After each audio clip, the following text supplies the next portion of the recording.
Hi guys welcome back to my channel আমার চ্যানেলে আপনাদের সবাইকে অনেক অনেক ওয়েলকাম। আপনারা সবাই কেমন আছেন? আশা করি ভালো আছেন। আমি শম্পা, আমিও ভালো আছি। চলুন সবাইকে জানাই শুভ পয়লা বৈশাখ, শুভ নববর্ষের অনেক অনেক প্রীতি ও শুভেচ্ছা। আপনাদের প্রত্যেকের নতুন বছর ভালো কাটুক, আপনারা সবাই ভালো থাকুন। আর চলুন, এই যে চলে এসেছি সকাল সকাল। আজকে মানে মাটন বিরিয়ানি হবে বাড়িতে। চলুন সব এক এক করে মিশিয়ে নিলাম। পেঁয়াজ দিলাম, লঙ্কা গুঁড়ো দিলাম, জিরে গুঁড়ো দিলাম, বিরিয়ানি মশলা দিলাম, গরম মশলা দিলাম এবং কাশ্মীরি মির্চ দিলাম, শিমলা মির্চ যেটা হয়, কাশ্মীরি লঙ্কার গুঁড়ো, নুন। এবার পরিমাণ মতো তেল দিয়ে আমি এটাকে ম্যারিনেট করে নেব।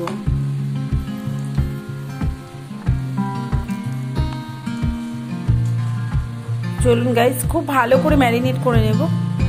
এবং বুঝতেই পাচ্ছেন আজকে হবে মাটন বিরিয়ানি, তো তার জন্য আমি ম্যারিনেট করে রেখে দিলাম। নেই করে এটাকে আধা ঘন্টা 1.5 ঘন্টা রাখতে হবে। খুব ভালো করে ম্যারিনেট করে নেব। আর যেহেতু এটা মাটন, তাতে একটু পেঁয়াজটা বেশিই লাগে, আদার ভাগটাও বেশিই লাগে। আদা পেঁয়াজ রসুনের পেস্ট দিয়ে দিয়েছি। চলুন এর মধ্যে একটু মিঠা আতর দিয়ে দেবো, 1 ফোঁটা, জাস্ট 1 ফোঁটা, এবং একটু কেওড়া জল 1 কাপ মতো, একটা ক্যাপ মানে বোতলের 1 কাপ আপনার একটু কেওড়া জল দিয়ে দিলাম, দিয়ে আমি ম্যারিনেট করে রেখে দেব। এখনই যা দারুণ, আমার মেয়ে তো আহা করছে। এই যে গোটা রসুন, বড় বড় দানা রসুন আর কি। চলুন এখানে পুরো গোটা গরম মশলা থেকে শুরু করে যা যা লাগে জানেন, দারচিনি, গোটা গরম মশলা, সাদা জিরে, শাহি জিরে আর কি, সব দিয়েছি ফোড়নে। দিয়ে তেজপাতা ফোড়ন দিয়ে এবার আমি এই ম্যারিনেট করা মাংসটা ছেড়ে দিচ্ছি, ভালো করে কষিয়ে নেব।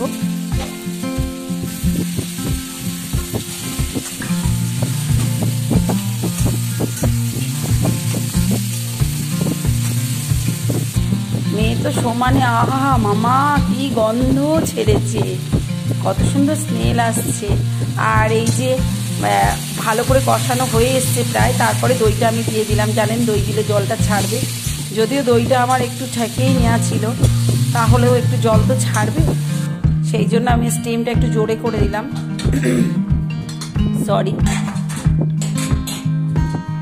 তারপর চলুন, এই যে আলুগুলো, আমি তো বিরিয়ানিতে আলুগুলো একটু মিঠা আতরটা তো দিয়ে একটুখানি সেদ্ধ করে নিই, বাট যেহেতু এটা মাটন সেজন্য আর আমি ওটা আলাদাভাবে আর সেদ্ধ করলাম না।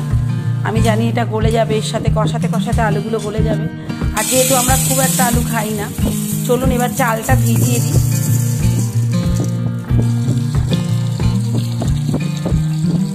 আমার কিন্তু মাটন হয়ে গেছে, সেগুলো আমি আপনাদের দেখালাম না। ভাতে জল বসিয়ে আমি চালটা ভিজিয়ে দিলাম। আর মাটনটা আমি মানে 90% সেদ্ধ করেছি, আর এখনো 10% হবে। আমি একবারে দমে দিয়ে আজকে একটু অন্যরকমভাবেই করবার চেষ্টা করব, আর এই প্রথমবারই। কিন্তু কি বলবো গাইস, খুব সুন্দর হয়েছিল, খুব সুন্দর হয়েছিল। এই যে দেখুন, আর হাঁড়িটা আগেই বলি, হাঁড়িটা সবুজ সবুজ লাগছে। আমাদের জানালার ওপাশ থেকে মেয়ে বলছে মাম্মা এত সবুজ কোথা থেকে। আমাদের একদম জানালার মুখে বসানো, একদম আমাদের জানালার উপরে আম গাছ ভর্তি, আম গাছটা পুরো ঝুঁকে পড়েছে, আম গাছের ছাওয়া। এটা এরকম সবুজ লাগছে দেখতে। জলটা, হাঁড়িটা পুরো মানে গ্রিন কালার হয়ে গেছে মনে হচ্ছে আম গাছের জন্য। চলুন, জলটা ফুটে গেছে, ওর মধ্যে আমি গোটা মশলা দিয়ে, তার মধ্যে একটু সাদা তেল দিয়ে দিয়েছিলাম, রিফাইন্ড অয়েল দিয়ে দিয়েছিলাম। আর এখানে দেখুন ঘি গরম করে নিয়েছি হাঁড়িতে, একটু গোটা এলাচ দিয়েছি, একটু তেজপাতা দিয়ে আমি কিন্তু বেশি করে মাটনগুলো দিয়ে দিলাম ভেতরে। দিয়ে চালটাও আমি অর্ধেকটা সেদ্ধ করেছি, আর খানিকটা সেদ্ধ হয়নি। আর এখানে দেখুন দুধের মধ্যে দুধ ফুটিয়ে নিয়েছি চিনি দিয়ে। তারপরে আমি কিন্তু এর মধ্যে জাফরান দিয়েছি, মিঠা আতর, কেওড়া জল, গোলাপ জল সব এর মধ্যেই আমি দিয়ে দিয়েছি। এইবার একবারে আমি এটাকে দম দিয়ে বসিয়ে দেব। আর গোটা রসুনটাও এত সুন্দর গলেছে। মাংস কিন্তু আমার এবার দমে দিলে হয়ে যাবে, চালটা আর মাংসটা একসঙ্গে হয়ে যাবে। মানে সব কিছুই 10% বাকি আছে। যেরকম চাল 90% সেদ্ধ হয়ে গেছে।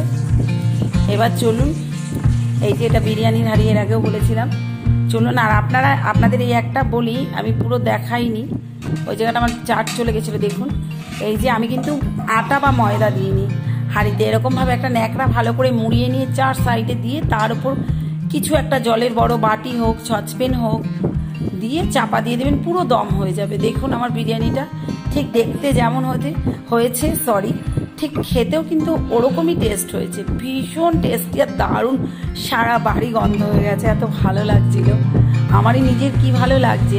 দেখুন মাটন পুরো সেদ্ধ হয়ে গেছে, গলে গেছে, পুরো ভীষণভাবে গলে গেছে, এত সুন্দর হয়েছে। মেয়ে তো পুরো ঠান্ডা না হলে ধরবে না, খাবে না, পুরো ঠান্ডা হয়ে গেছে। চলুন তারপর চলে এলাম সরাসরি বিকেলবেলা আমাদের এখানে পয়লা বৈশাখে মেলা হয়, এটা পয়লা বৈশাখের মেলা বলে, আমাদের পয়লা বৈশাখে একটা মেলা হয় এখানে, এটা হচ্ছে আমাদের 1 নম্বর স্কুল বলে এখানটায়। মেলাটা অনেকটা বড়ই হয়, এবছর একটু দেখছি ছোট কম হয়েছে, কম মানে পরপর পুরো মেলা যায়, আপনাদের তো দেখানো হয়নি। পরপর আমাদের এখানে পাড়াতে শুধু মেলা আর মেলা আর মেলা, এই মেলাই চলে। কত লোকের সাথে দেখা হলো, এই চলছে আমাদের।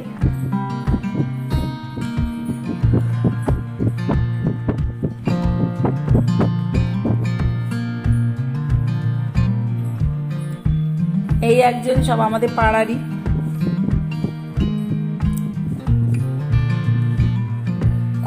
কোত্থেকে কে ডাকছে। চলুন গাইস মেলাটা দেখুন, কত খেলনা টেলনা বসেছে, মানে আগে এর থেকেও অনেক বড় হতো মেলাটা।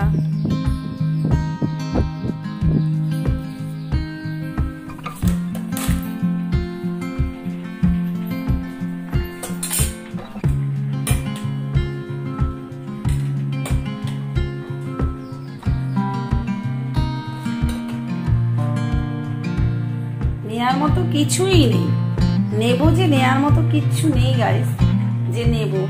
ওই গেছি, মেয়ে যাবে, পরীক্ষা শেষ, একটু মেলা ঘুরবে, একটু আইসক্রিম খাবে, একটু এটা খাবে, এই আর কি গেছি। কিন্তু তার মধ্যেও নিলাম কিছু, যেরকম মাথার ক্লিপ, ও কিন্তু বাঁধে না, তবু দেখুন গোছা ভরে নিয়েছে, ও কিন্তু ক্লিপ একটুও বাঁধে না। বড় চুল খোপা করলে একটুখানি বড় ক্লিপ লাগে, বাট ক্লিপ নিয়েছে। তুমি বাঁধবে, আমি কত বাঁধবো।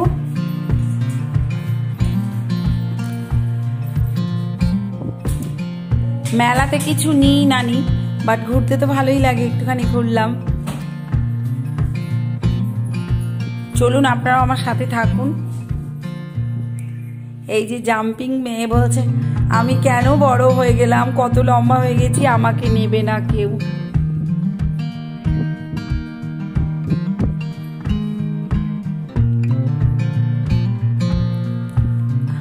আর তারপর আছে গাইস, এই যে এখানে বাবা বিশ্বনাথের মন্দির। তারপরেও আছে গাইস আর একটা কথা, সেটা হচ্ছে প্রচন্ড গরম, অত্যাধিক গরম, যেখানে বেশি দাঁড়ানো যাবে না। আমি চলো করছি, মেয়েকে বারবার বলছি চল না, তুমি কি তাহলে এদিক থেকে ঢুকবে, ওদিক থেকে বেরোবে, আমরা তো কিছু নেবো না, তুমি ঘোরো। এই যে তারপরে ক্লিপ নিতে ঢুকলো, কিচ্ছু নেয়নি গাইস।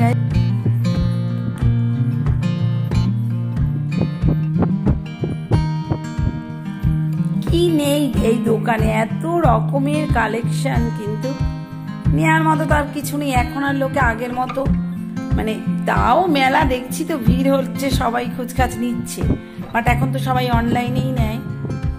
কিন্তু মেলার আনন্দ উপভোগ করা আলাদা। যাই হোক চলুন আপনারা আমার সাথে থাকুন, আমরা বেশিক্ষণ ঘুরিনি। এই যে মেয়ে একটু বাদাম নিল, 2 রকমের, ওই 5 মিশালি বাদাম, তারপরে এমনি চীনা বাদাম নিল, ওর বাপি বাদাম খেতে ভালোবাসে তাই বাদাম নিল।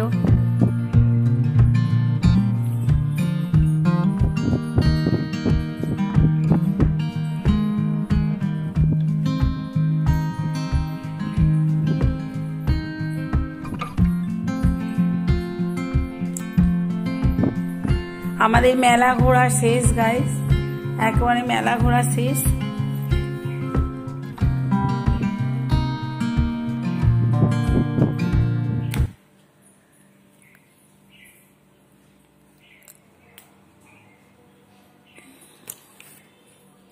এই যে নাটি রোল খাবে, নাটি রোল। ও যখনই দেখবে নাটি রোল খাবে, আর কিছু না, এত ভালোবাসে। চলুন গাইস, এবার সরাসরি চলে এলাম আমাদের এই পাড়াতে কাকিমা বাড়ির ওখানে, আমাদের বড় ঠাকুরের মন্দিরে পুজো হয়েছে। পুজোটা আমি পরে আপনাদের সাথে শেয়ার করবো। আর এখানে বাউল গান হচ্ছে, রবীন দাস, বাউল রবীন দাস, ওনাকে সবাই চেনেন, অনেকেই চেনেন। ওনার সঙ্গে আমাদের তারাপীঠেও দেখা হয়েছে, তারাপীঠেও। আর ভীষণ ভালো, মানুষকে মাতিয়ে দিয়েছে একেবারে, ভীষণ আনন্দ।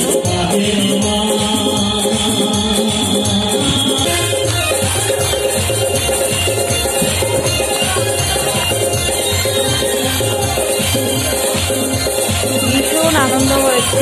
কিন্তু গাইস, বাইরে গিয়ে যখন ডান্স করেছি তখনই আমার ফোনে চার্জ চলে গেছে, কারণ আমরা সেই সন্ধ্যেবেলা বেরিয়েছি রাত্রে, এই সময় এখন 11:30 বাজে রাত। আমাদের ফোনে চার্জ চলে গেছিল, আমার নাচটা তোলা হয়নি, আমার খুব দুঃখ। আমি বাইরে গিয়ে আমরা সব লেডিসরা মিলে ডান্স করেছি, সেই জায়গাটা আমার তোলা হয়নি, সবাই নিয়ে গেছে আমাকে। আমি ভাবছিলাম বেরোবো না, খুব আনন্দ করেছি, পুরো গানটা, পুরো প্রোগ্রামটাই আনন্দ করেছি। ভালো ভালো বাউল গান এসছেন, একজন লেডিস এসছেন, সে যখন স্টেজে নিয়েছেন আমি শেয়ার করতে পারলাম না। আমরা রাত্রি তখন 12টা, অলরেডি 12:20 হয়ে গেছে, আমরা বাড়িতে দারুণ হচ্ছে, দারুণ। আমাদের এখানে প্রতি বছরই বাউল হয়, যেখানে আমি ব্লাড ডোনেট করতে গেছি, ভালো লাগছে।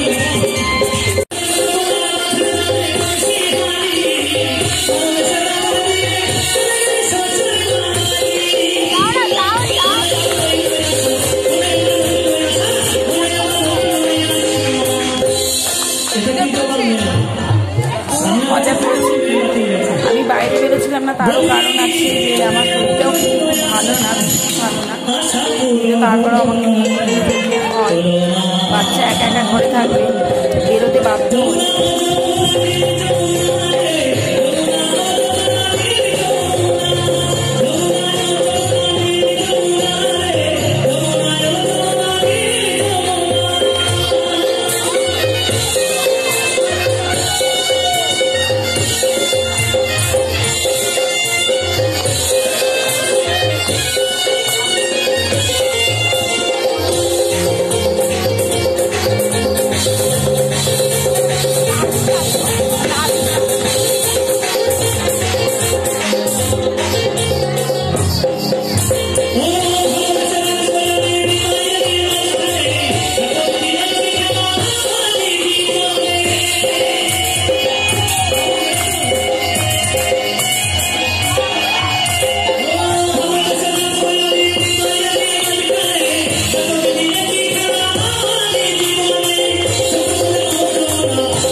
চলুন গাইস, পয়লা বৈশাখের ভিডিও আজকে এই পর্যন্ত, একটু বেশি আর দেবো না, অনেক বড় হয়ে যায় ভিডিওটা।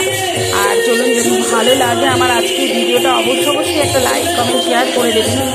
আর নতুন বন্ধুরা একটা সাবস্ক্রাইব করে আমার পাশে থাকবেন, বেল আইকনটা ক্লিক করতে ভুলবেন না, এবং অল বাটনটা ক্লিক করতে ভুলবেন না। আমিও আপনাদের পাশে আছি। চলুন গাইস, অবশ্যই আমার সাথে থাকবেন। I love you all. আপনাদের বছর অনেক ভালো কাটবে।